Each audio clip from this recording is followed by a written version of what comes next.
سورہ الفرقان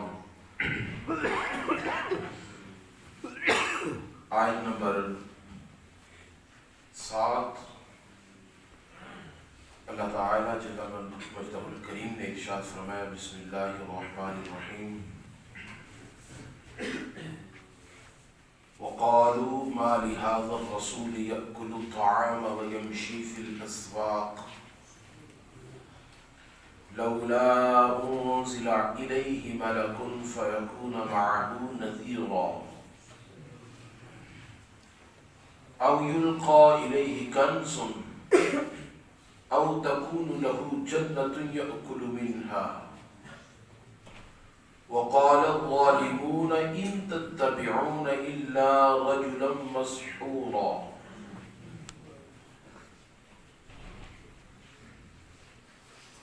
اللہ تعالی جل وعلا نے ارشاد فرمایا،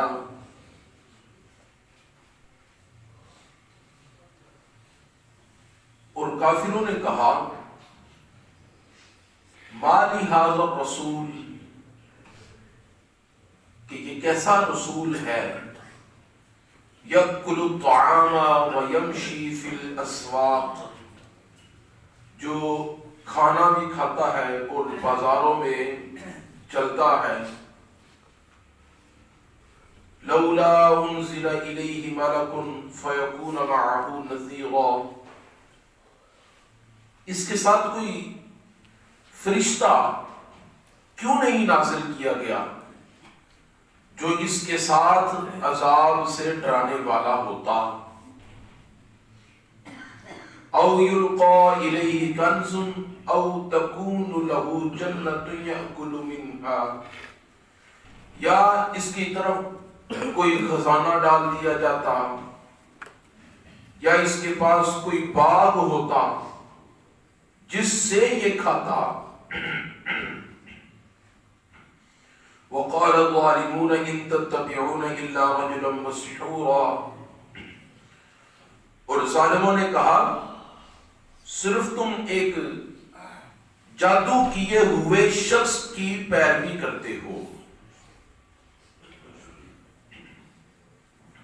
انظر کیف ضربوا لك الامثال فضلوا، بھلا آپ دیکھیے انہوں نے آپ کے لیے کیسی مثالیں گھڑ رکھی ہیں۔ فلا یستطیعون، اب وہ فضلوا، پس وہ گمراہی میں مبتلا ہو گئے ہیں، تو فلا یستطیعون، اب وہ کسی طرح، فلا یستطیعون سبیلا، کسی طرح ہدایت پر نہیں آ سکتے۔ پچھلی آیات میں آپ نے سماعت فرمایا کہ اللہ تبارک و تعالی نے ارشاد فرمایا، کافروں نے انبیاء کرام علیہ السلام کے متعلق کلام پاک پر اعتراض کیا۔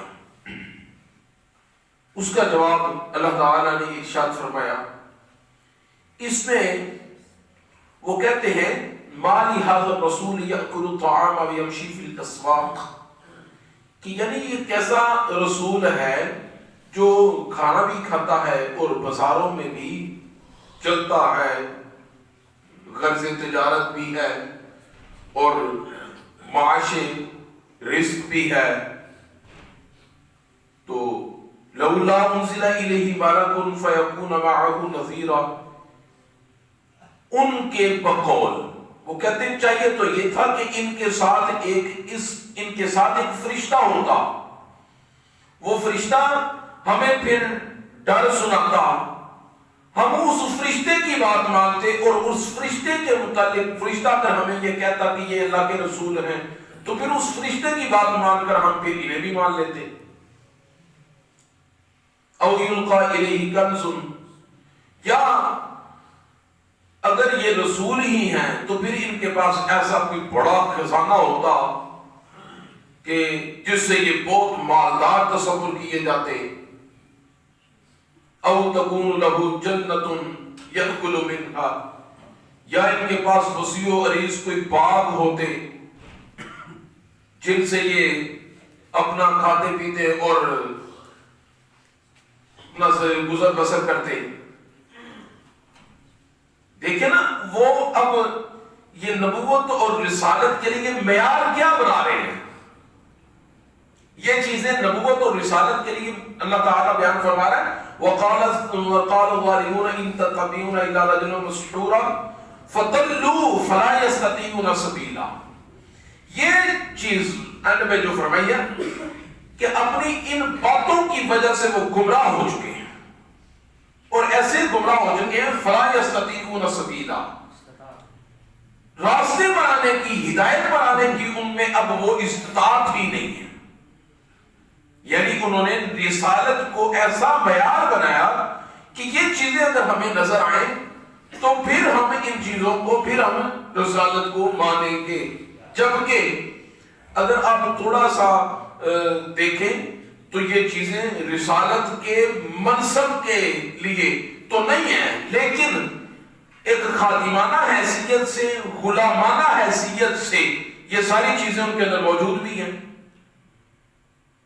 ان کے اندر یہ ساری چیزیں موجود بھی ہیں. وہ کہتے ہیں او یلقا الیہ کنز, ان کے پاس کوئی خزانہ ہوتا تو میرے محبوب علیہ السلام کے پاس کون سا خزانہ نہیں ہے. حضرت عائشہ صدیقہ رضی اللہ تعالی عنہا سے میرے کریم محبوب علیہ السلام نے ارشاد میں لو شئت لصارت معی جبال الذهب, اگر میں چاہوں تو یہ پہاڑ میرے ساتھ سونا بن کر چلے. اگر میں چاہوں تو یہ پہاڑ میرے ساتھ سونا بن کے چلے. او تکون لہو جنت, یا ان کے پاس جنت ہو. اگر یہی معنی لیا, جنت کا جنت ہی معنی لیا جائے تو یہ جنت اللہ تعالیٰ کی جنت ہے, اعدت للمتقین والی. اور اگر اس کو معنی باغ لیا جائے تو حضور کریم علیہ السلام جس پہاڑوں کے متعلق فرما رہے ہیں کہ میں چاہوں تو یہ پہاڑ سونا بن کر چلے, تو کون سے باغ پیچھے رہ گئے؟ حضور کریم علیہ السلام نماز پڑھا رہے ہیں. صحابہ کرام عرض کرتے ہم نے دیکھا حضور نبی کریم علیہ السلام نے ایک قدم آگے بڑھایا, ایک قدم آگے بڑھا کر آپ نے اپنا ہاتھ مبارک بلند فرمایا. کوئی ہاتھ حضور کریم علیہ السلام جیسا نہیں, کوئی وجود حضور کریم علیہ السلام کے وجود کی مماثلت نہیں. مگر سمجھانے کے لیے کہ آقا علیہ السلام صدقے جائیں, آپ نے ایک قدم شریف آگے بڑھایا اور اپنا مقدس ہاتھ بلند فرمایا, اور بلند فرما کے پھر آپ نے نیچے کر لیا. صحابہ کرام رضوان اللہ تعالی علیہ اجمعین کے بھی صدقے جائیں کہ انہوں نے حضور کریم علیہ السلام کی اس ایک طبیعت شریف کو اور عمل شریف کو بھی نوٹ کیا اور پوچھا یا رسول اللہ صلی اللہ علیہ وسلم, آپ نے نماز کے اندر اپنا پہلے قدم شریف بڑھایا اور پھر ہاتھ شریف بلند کیا, حکمت کیا تھی؟ حضور علیہ السلام نے ارشاد فرمایا کہ میں نے قدم بڑھایا تو میں مصلی پر کھڑا کھڑا میں جنت میں پہنچ گیا, میں جنت میں پہنچ گیا. اور میں نے جب یہ ہاتھ بلند کیا تو میں نے سوچا کہ تمہارے لیے یہ انگوروں کا ایک خوشہ جنت سے توڑ کر لے آؤں, جنت سے انگوروں کا ایک گچھا خوشہ توڑ کر لے آؤں جسے تم کھاتے رہو قیامت تک, کیا وہ تم سے یہ ختم نہیں ہوگا. پھر میں نے سوچا کہ نہیں, یہ جنت غیب میں ہے اور مسلمانوں کے ایک خیالات میں ہے, تو اسے غیب میں ہی رہنے دیا جائے. کریم محبوب علیہ السلام فرماتے ہیں کہ پھر میں نے اس نیت کے ساتھ, اس ارادے کے ساتھ ہاتھ واپس کر کے تو واپس تشریف لے آئے. کون سی جنت ہے حضور نبی کریم علیہ السلام کی دسترس میں نہیں ہے؟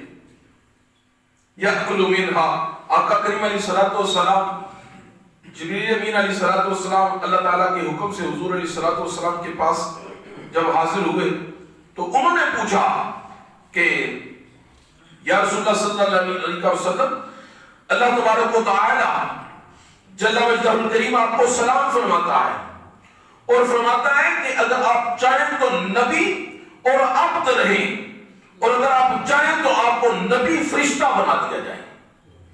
ایک روایت یہ, ایک روایت یہ کہ اگر آپ چاہیں تو آپ نبی عبد رہیں, اور اگر آپ چاہیں تو آپ کو نبی بادشاہ بنا دیا جائے, سلطان بنا دیا جائے.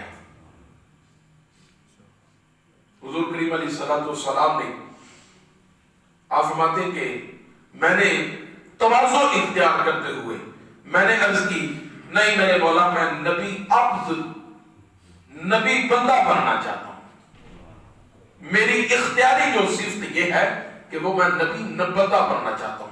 آپ نے بادشاہ کو جو ہے وہ اگنور فرمایا، بادشاہ سے آپ نے فرشتہ ہونے سے کہ ایک جو فرشتے کے اندر جو صفات اور جو وہ ساری ان چیزوں سے بھی آپ نے اگنور فرما کر بندہ بننے کی اللہ تبارک و تعالیٰ کی بارگاہ اقدس میں عاجزی کے ساتھ رہنے، انکساری کے ساتھ رہنے اور پستی کو حضور علیہ السلام نے خود پسند فرمایا، آقا کریم علیہ السلام۔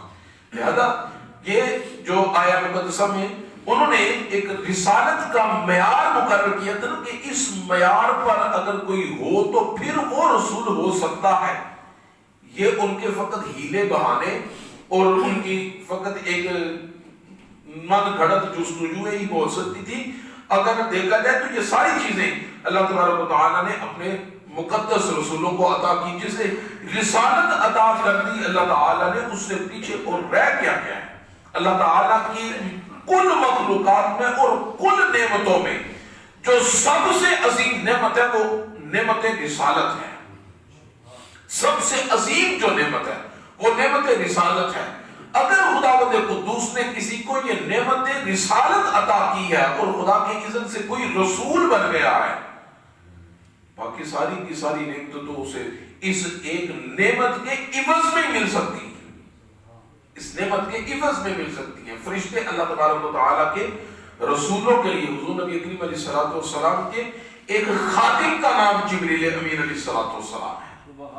آقا کریم علیہ السلام کے ایک خادم کا نام، ایک وزیر کا نام، اگر یوں بھی کہیں حضور علیہ السلام نے فرمایا ہر نبی کو اللہ تعالیٰ نے وزراء عطا کیے ہیں، میرے 2 وزیر آسمانوں پر اور 2 وزیر زمین پر ہیں۔ جو آسمانوں پر ہیں وہ 2 وزیر جبریل علیہ السلام اور حضرت میکائیل علیہ السلام ہیں، اور جو 2 زمین پر میرے وزیر ہیں وہ ابو بکر و عمر رضی اللہ تعالی عنہما ہیں۔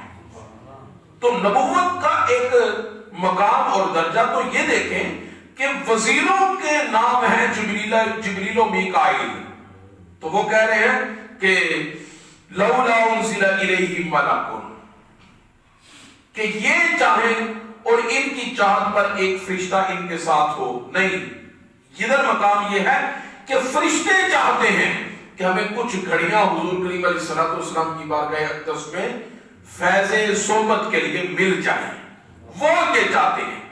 دوسری جگہ پہ آپ دیکھ لیں آج بھی گنبد خضرا پر 70,000 صبح آتے ہیں اور 70,000 شام آتے ہیں، اور جس کی ایک مرتبہ حاضری کی جسے اجازت ملتی ہے وہ حاضری لگواتا ہے تو دوبارہ اسے قیامت تک حاضری کی اجازت، اس کا نمبر ہی نہیں آئے گا، اس کی دوبارہ باری نہیں آئے گی۔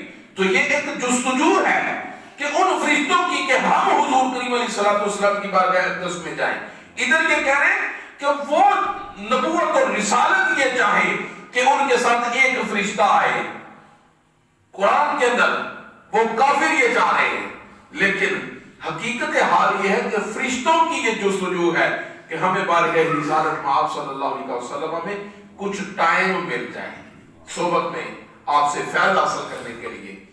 اللہ تبارک و تعالیٰ ہمیں انہیں سمجھنے اور بارگاہ نبوت کو سمجھنے اور آقا کریم علیہ السلام کی کامل اتباع کی توفیق نصیب فرمائے۔